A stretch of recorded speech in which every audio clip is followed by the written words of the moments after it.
Dans tout ce que nous faisons dans la vie, il est toujours question des temps. Même quand nous croyons, c'est question des temps. Même quand nous travaillons, c'est question des temps. Même quand on a des problèmes pour trouver des solutions, c'est toujours question des temps. Mais si vous essayez de mettre ensemble ou d'additionner votre croyance par rapport au temps, c'est là que nous appelons la conviction. C'est une croyance sûre et ferme qui ne bouge pas. À ce moment-là, vous êtes le maître des situations et non des victimes. Mesdames et messieurs, frères et sœurs, chers amis, que Dieu bénisse vos cœurs. Je suis votre bien-aimé, monsieur Guy Ambangito de Baba Motiga. Et je vous souhaite la bienvenue à la conférence Une heure pour Dieu, la croyance authentique. Le thème de notre enseignement d'aujourd'hui est justement les temps. Les temps est défini comme étant la succession des événements dans la vie. C'est ça ce que nous appelons les temps. Mais tout est classifié périodiquement.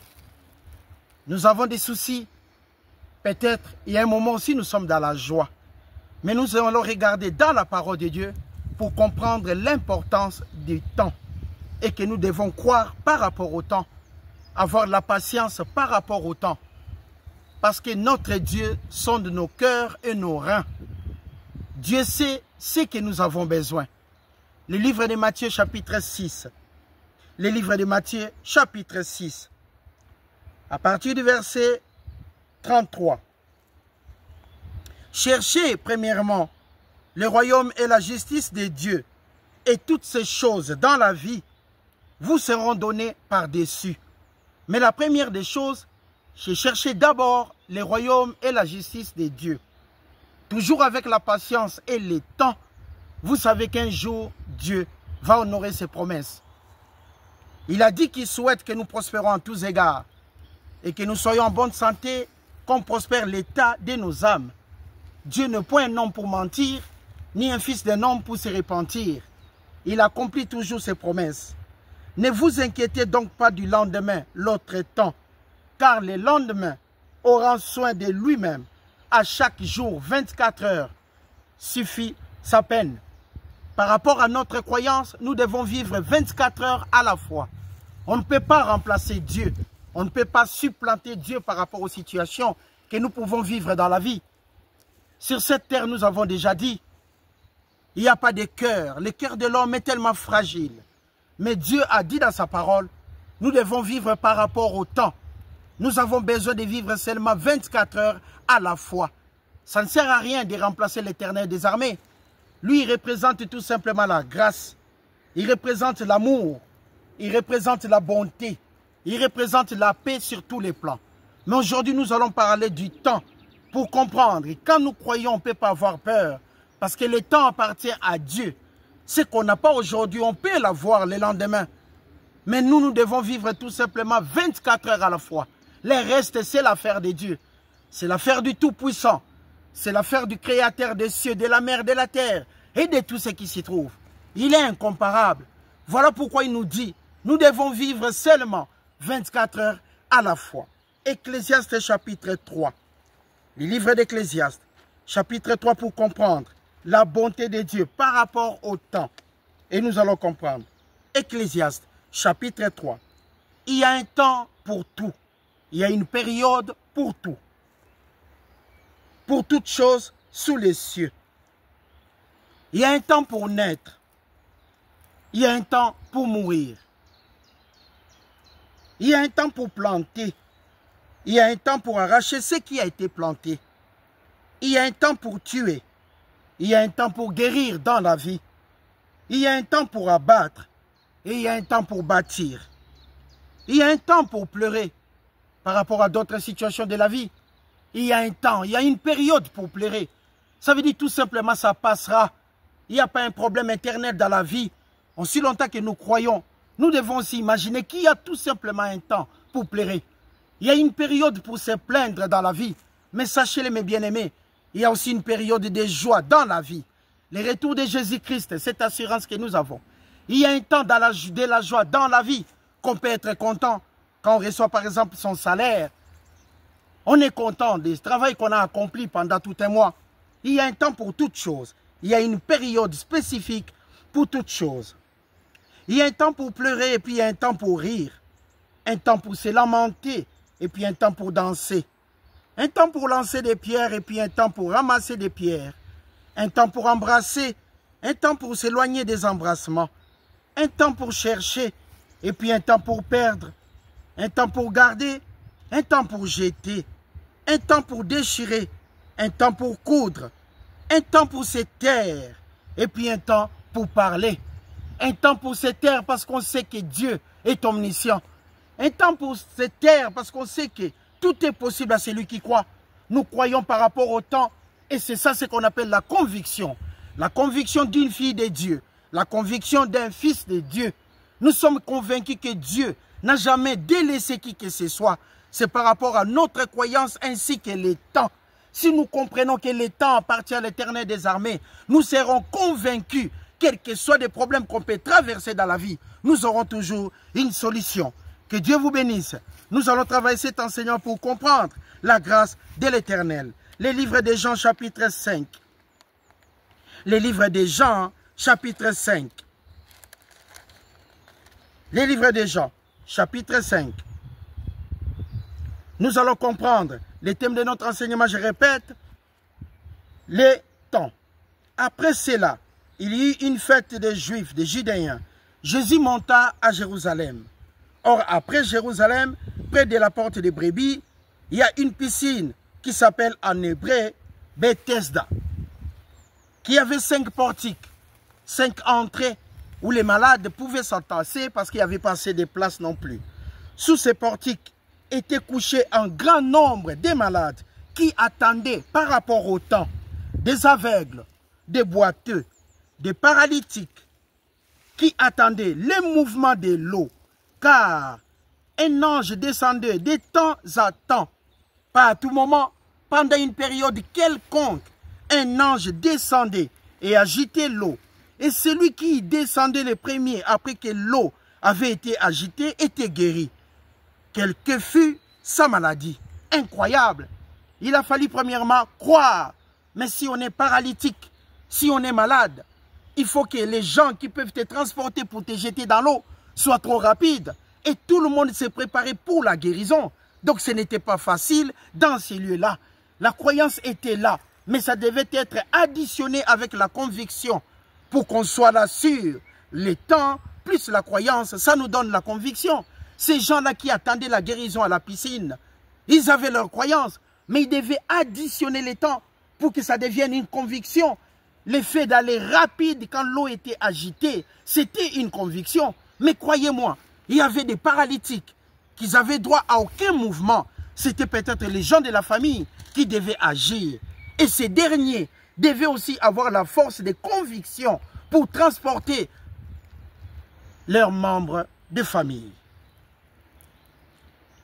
Nous allons comprendre cela. Jean, chapitre 5. Les livres de Jean, chapitre 5. Le verset 5. Là se trouvait un homme malade depuis 30 ans. 38 ans plutôt.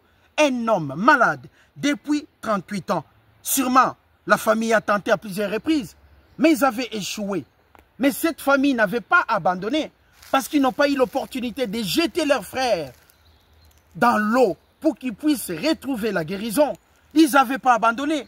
Ils ont attendu pendant 38 ans sur les lieux afin d'avoir l'opportunité de jeter leurs frères pour que ces derniers trouvent la guérison.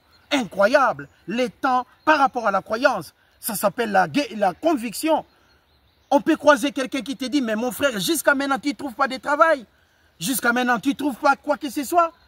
On promet toujours aux gens, nous sommes à la recherche du travail. Mais par votre conviction, la croyance additionnée au temps, vous ne pouvez pas abandonner. Parce qu'il y a toujours un jour du Seigneur. Parce qu'il y a toujours un jour de gloire que Dieu a établi pour ses enfants. Que 1000 tombent à gauche et 10 000 à votre droite, vous ne serez pas atteints. Mais n'oubliez pas les temps. Dans la vie, nous devons savoir patienter. Nous devons savoir patienter.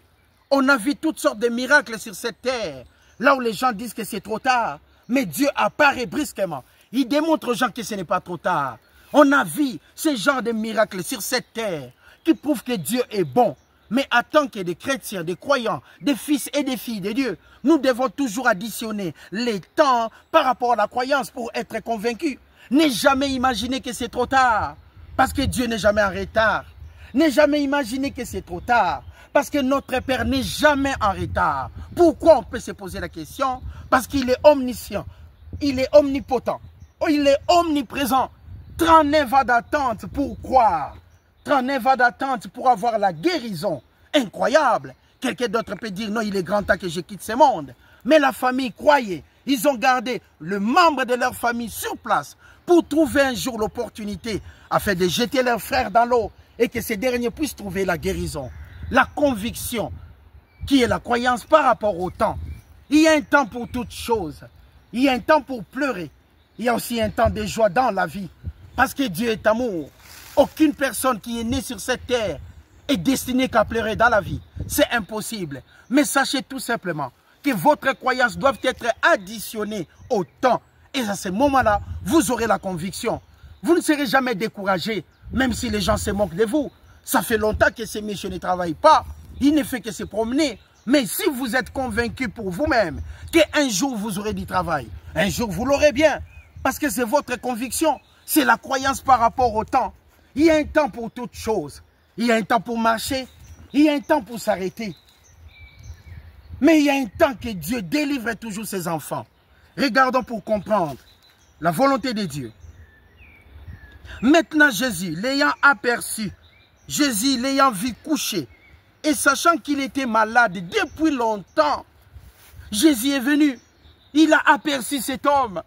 Jésus-Christ, sachant que cet homme est couché depuis longtemps, parce que l'opportunité n'arrivait jamais. Sa famille se sont bâtis pour l'aider. Il est paralytique, impossible de marcher. L'homme n'avait pas d'énergie. C'est quand on dit vous avez des problèmes, mais vous n'avez pas d'argent. Mais vous croyez que Dieu va vous aider. À ce moment-là, vous agissez. Vous vous dites vous-même que l'argent viendra après. Parce que Dieu nous a dit de vivre tout simplement 24 heures à la fois. Ça ne sert à rien de vivre encore les 10 si vous êtes le premier. Ça ne sert à rien de vivre les 15 si vous êtes encore les 11. Vous devez vivre 24 heures à la fois. Croire morceau par morceau. Croire période par période. Step by step. Vous croyez Dieu et Dieu sera avec vous. Ça ne sert à rien de prendre tout à la fois. Croire en détail. Croire en morceaux. Croire d'une manière séparée. Divisée. Morceau par morceau. Et vous avancez pas à pas. Parce que Dieu ne peut pas vous abandonner. Cette famille a tellement lutté pour la guérison de leurs membres de famille. Ils n'avaient pas d'opportunité pour jeter dans l'eau parce qu'il y avait toujours de plus rapide par rapport aussi à leur conviction. Mais ces jours-là, c'était un autre jour par rapport au temps. C'était un autre jour. Le Seigneur passa par là. C'était un autre jour qui peut vous arriver dans la vie. Et le Seigneur passera par vous. Il y a toujours d'autres jours dans la vie que le Seigneur passera à côté de vous. Il y a toujours d'autres jours dans la vie, ça arrive toujours, mesdames et messieurs. Ça arrive toujours. Même si vous avez les cancers, croyez-moi, mesdames et messieurs, il y a toujours le jour du Seigneur. La croyance passera par vous. Par rapport à votre conviction, vous allez voir la gloire de Dieu de vos propres yeux. Et vous allez témoigner combien Dieu est tellement bon. Et ces jours-là, l'Éternel a fait grâce à cet homme. Jésus-Christ était par là. Et Jésus-Christ l'a aperçu. Et a compris que cet homme était malade. Ce n'est pas le paralytique qui est venu vers Jésus-Christ, mais c'est Christ, notre Jésus-Christ, Christ en nous, qui est parti vers lui. Incroyable. Ça peut aussi vous arriver dans la vie. Ça peut aussi vous arriver par rapport aux problèmes que vous traversez. Ça peut vous arriver. Continuez de croire par rapport au temps. Ne mettez pas dans votre tête parce que ça fait 20 ans. C'est terminé pour moi. Ça, c'est votre point de vue. La parole de Dieu nous dit, il y a un temps pour toutes choses. Il y a un temps de gloire, il y a aussi un temps pour pleurer. Mais mieux vaut que le temps de gloire vienne toujours après. On peut pleurer dans la vie, mais il y a un temps de gloire. C'est ce temps-là que l'homme n'arrête pas de croire. Parce qu'il est convaincu que Dieu n'est pas un homme pour mentir, ni un fils d'un homme pour se repentir. Ce temps-là, la parole viendra vers vous encore une fois. Et Jésus-Christ passera par là. Incroyable. Ce n'est pas les paralytiques qui est parti chercher le Christ.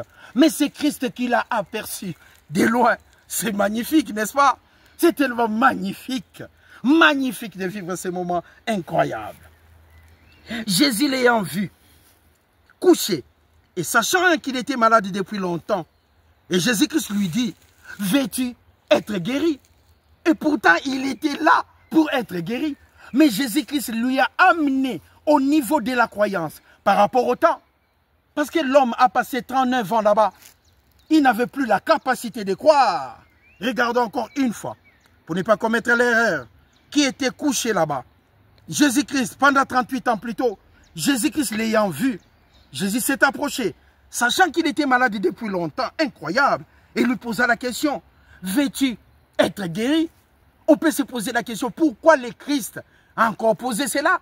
C'était pour savoir, l'amener à la croyance claire, authentique, sans grain de sable, afin que l'homme puisse comprendre. Ce n'est pas le temps qui définit la croyance, mais c'est la conviction tout simplement de l'addition du temps par rapport à la croyance. C'est pour vérifier si cet homme était encore capable de faire confiance à la grâce de Dieu. Si cet homme était encore capable de dire que Dieu est le Dieu de gloire. Des fois, après 10 ans, on abandonne. Si on est malade pendant 20 ans et que la famille a tout épuisé, l'argent qu'ils avaient, la famille n'a plus rien.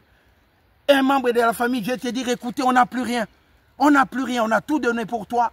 Maintenant, nous laissons ta situation entre les mains de Dieu. Ça arrive, la famille n'a plus rien.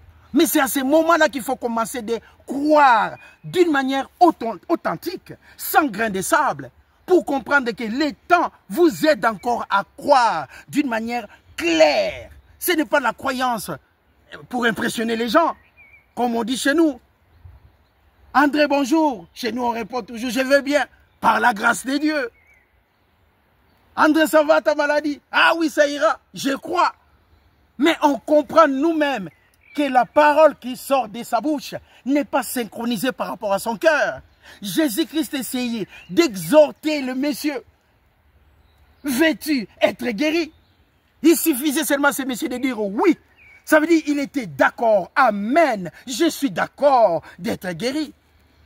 Il devait lui aussi s'élever au niveau de la parole de Dieu. Ce n'est pas parce qu'on dort à l'église qu'on n'a plus le droit de croire et que Dieu va vous donner automatiquement. Mais non, Dieu sait vos besoins. Mais vous-même, vous devez être convaincu d'une situation qui tarde. Il y a un temps pour pleurer, mais il y a aussi le temps de gloire. C'est pour nous les enfants de Dieu dans sa parole. Il y a un temps pour se plaindre, mais il y a un temps pour rendre aussi, sortir victorieux. Il y a un temps pour être malade, ça arrive. Mais le temps de guérison existe dans la parole de Dieu. Jésus-Christ l'ayant aperçu, veux-tu être guéri? Même si vous avez passé 38 ans, tout est possible à celui qui croit. Même si vous avez passé 10 ans que vous ne trouvez pas de travail, ne vous découragez pas. Tout est possible à celui qui croit. Continuez de croire par rapport au temps. Votre croyance va devenir une conviction, une pièce rare qui existe dans la croyance. Ça s'appelle la conviction. Pour l'avoir, c'est la croyance par rapport au temps. Il y a un temps pour tout, mesdames et messieurs. Il y a un temps pour tout. Mais la gloire de Dieu n'a pas de temps. Regardons pour comprendre. Jean chapitre 5. Il y a un peu de vent ici, mais nous rendons la parole disponible avec joie et simplicité de cœur. Jésus l'ayant vu couché, et sachant qu'il était malade depuis longtemps, lui dit, veux-tu être guéri? Et le malade lui répondit, Seigneur, Seigneur, Seigneur, je n'ai personne pour me jeter dans la piscine quand l'eau est agitée, et pendant que j'y vais, un autre descend. Il était seul. Descends avant moi. Je suis incapable, mais je continue de croire. Et Jésus-Christ lui dit, lève-toi, lève-toi. Lui dit Jésus-Christ, prends ton lit et marche. Prends ton lit et marche. Ce n'est pas le nombre d'années qui peut réduire la croyance d'une fille ou des fils de Dieu. Prends ton lit et marche. Voici la gloire de Dieu devant toi. Prends ton lit et marche. Tout est possible à celui qui croit. Des fois, la souffrance nous amène à l'abandon. La souffrance, des fois, nous conduit à l'abandon. Si je souffre aujourd'hui, ça va. Demain, la même chose, ça va encore. Après une année, ça devient compliqué. après 10-15 ans, ça devient presque impossible dans ma tête. Mais la parole de Dieu nous dit, prends ton lit et marche. Prends ton lit et marche. N'arrête pas de croire. Il n'est jamais trop tard dans la vie. Il n'est jamais trop tard dans la parole de Dieu. Dieu est toujours là présent pour nous. Prends ton lit et marche, mesdames et messieurs. Prends ton lit et marche, ma soeur. Prends ton lit et marche, mon frère. Tu n'as pas besoin de pleurer. Parce que Dieu sait comment il fonctionne. Notre Dieu est tellement amour. Notre Dieu est tellement bon. Il n'oublie jamais ses enfants. Jésus-Christ a dit au paralytique, prends ton lit et marche tout simplement. N'hésite plus. Prends ton lit et marche. Il a attendu la parole de Dieu. La parole de Dieu a plus place dans son cœur. Seigneur, je n'ai personne pour m'aider. Je n'ai personne pour me conduire. Quand j'arrive, il y a déjà quelqu'un avant moi. Je suis incapable de faire quoi que ce soit. Lui pensait que c'était impossible. Mais il a vu la gloire de Dieu par rapport au temps. Prends ton lit et marche. Prends ton lit et marche et Dieu te conduira vers sa gloire. Prends ton lit et marche et tu sortiras plus que vainqueur. N'abandonne rien, mesdames et messieurs. Même si les nombres d'années sont là pour nous décourager. Parce qu'on a toujours un voisin qui t'observe. Ce monsieur a maintenant 60 ans. Il ne travaille pas, il ne fait rien. Et quand ça rentre dans ta tête, tu calcules 60 ans. C'est tellement... Non, beaucoup. C'est tellement beaucoup. 60 ans. Incroyable. Mais vous vous dites, ah non, c'est impossible. Le monsieur a raison. Non. Ne vous y trompez pas. Il n'est jamais trop tard dans la vie. Il n'est jamais trop tard pour la gloire et la grâce de Dieu dans nos vies. Le thème de notre enseignement, les temps pour croire. Actes chapitre 3. Les livres des Actes chapitre 3. Les livres des Actes chapitre 3. Les livres des Actes chapitre 3. À partir du verset 2. Nous commençons au verset 1. Pierre et Jean montaient ensemble au temple à l'heure de la prière. C'était la 9e heure. Il y avait un homme boiteux de naissance, qu'on portait et qu'on plaçait tous les jours à la porte du temple, appelé la Belle, pour qu'il demandât l'aumône à ceux qui entraient dans le temple. Ça faisait très longtemps.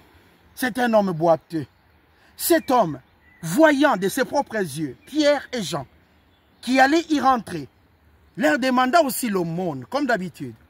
Pierre, de même que Jean, fixa les yeux sur lui et dit, regarde-nous, regarde-nous. Et cet homme dans sa tête, comme il a l'habitude de recevoir l'aumône, il pensait recevoir des pièces de la part de Pierre et Jean. Il pensait recevoir quelque chose, l'argent, de la part de Pierre et Jean. Il était là, fixé aussi les yeux. Il les regardait attentivement, s'attendant à recevoir d'eux quelque chose. Parce que pendant longtemps, il recevait que l'aide des gens qui lui donnaient une pièce pour l'aider à manger, à vivre. Pendant longtemps. Pierre, de même que Jean, fixa les yeux sur lui et dit, regarde-nous. Et il les regardait attentivement, s'attendant à recevoir d'eux quelque chose. Alors Pierre lui dit, je n'ai ni argent, pas du tout. Je n'ai ni or, absolument pas. Mais ce que j'ai, je te le donne. Ce que j'ai, je te le donne. Ni or, ni argent. Ce que j'ai, je te le donne.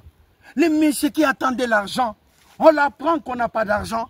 On l'apprend qu'on n'a pas d'or. Le monsieur était là stupéfait. Il regardait, mais qu'est-ce qui va se passer? Si ces gens ne peuvent pas me donner de l'argent ni de l'or, alors qu'est-ce qu'ils vont me donner? Croyez-moi, mesdames et messieurs, on ne peut donner que ce qu'on a.